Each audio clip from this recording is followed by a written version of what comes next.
This Torah class is brought to you by TorahAnytime.com.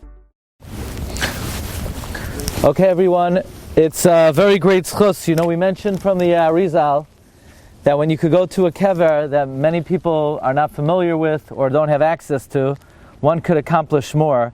This is a very rare Kever. We want to thank Mr. Aldo Itzor, who is a Yelid of Lido Island. We're here on Lido Island at the Kever of Rabbi Yehuda Aryeh of Modena, who's the rabbi in Venice for 36 years. He was born in 1571, and like Mr. Aldo said, he passed away in 1648 on Chaf Zayin Adar. We mentioned his moyel was none other than Ramami Pano. Rabbi Menachem Azariah Pano was his moyel. I wanted to study medicine. Yeah. Well, we were hidden during You know the war. what? You did better When for we yourself. Came back, to school, the school fellows were still fasting. Right. And so I felt the need to run away. And you did the right thing. So Rabbi Yehuda Aryeh Modena was a rabbi here in Venice for 36 years. He had a very tragic life. He was known as a nar nifla, a wonder child. When he was 13 years old, he already spoke in the public in his shul, and he wrote kontresim, which were a pella be'enei kol royav. He had 3 children. The first one died young. The second one was killed. The third one went lost, Rahman al-Atzlan, and was not heard of again. He had a very tragic life. We'll talk about some of the difficulties he encountered. His kala died right before the chuppah. He had to marry the kala's sister, who it was not a very smooth sailing, to say the least. It was a very difficult marriage. I will tell you that Rabbi Yehuda Aryeh Modena said that his wife caused him so much trouble that literally he couldn't breathe. He had abscesses in his lungs, and he was dying on his deathbed. He already said vidoy, and he's laying there in the deathbed.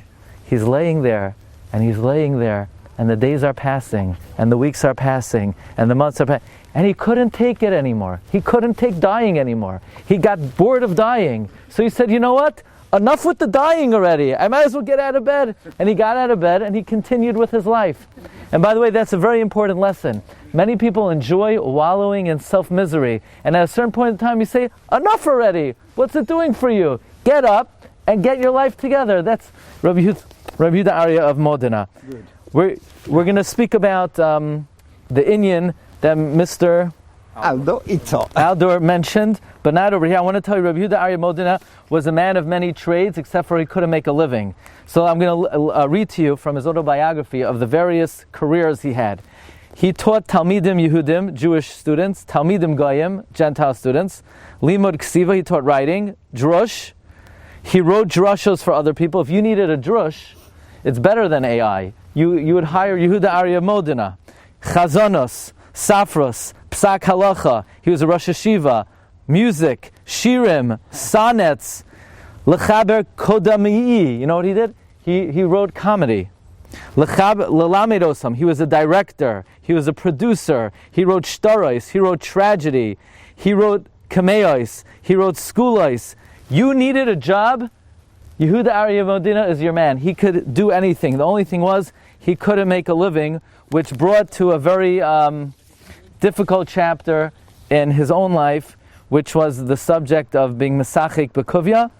But I do want to say that one of the greatest contributions of Rabbi Yehuda Aryeh Modena, many are not aware of, is that many Hasidim Anshe Maisa on Erev Rosh Chodesh, they say Yom Kippur Katan.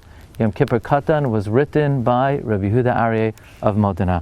Yom Zeh Yehei Mishkal Kol Chatoisai Batel B'Miyutei Kedmos Yareach Hayom Levad Misbar Zechuyoisai Yirbe V'Yotzitz Tzitz V'Hi Feireach, written by Rabbi Yehuda Aryeh of Modena.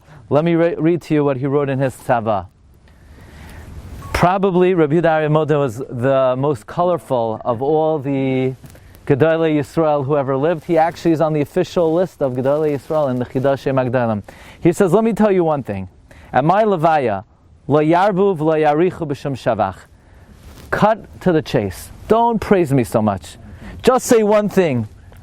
Ki loy hayisi min hatzvuim. I wasn't a hypocrite. And that's a big compliment. That's something that most people cannot say about themselves. Loy hayisi min hatzvuim. V'toichi kibari. My inside is like my outside. Now listen to what he writes. You know what he says? He says, V'yirei Elokim v'sar meira b'seiser mi bagalai. I feared God more on the inside than I did on the outside. Most people are the exact opposite. Most people on the outside, they have the full, as they say, the full shmeina begadim. But on the inside, mi oideya. Says Rabbi Yehuda Modena, on the outside, you might not see too much. But sur meira yoiser b'seiser mi bagalai. Ubilti noisei panim la'ohev v'karev. I show no favoritism, not to family, not to friend, not to relative. V'gam loy la'atzmi. And I show no favoritism to myself. Al masha nirli dvar emes. So Rabbi Yehuda Aryeh of Modena had the great attribute of toichai, kabaroi, v'loy haya min hasvuim. So all of our tefillos over in this makam should be niskabel, brachim, and v'ratzin. Okay. You've just experienced another Torah class brought to you by TorahAnytime.com.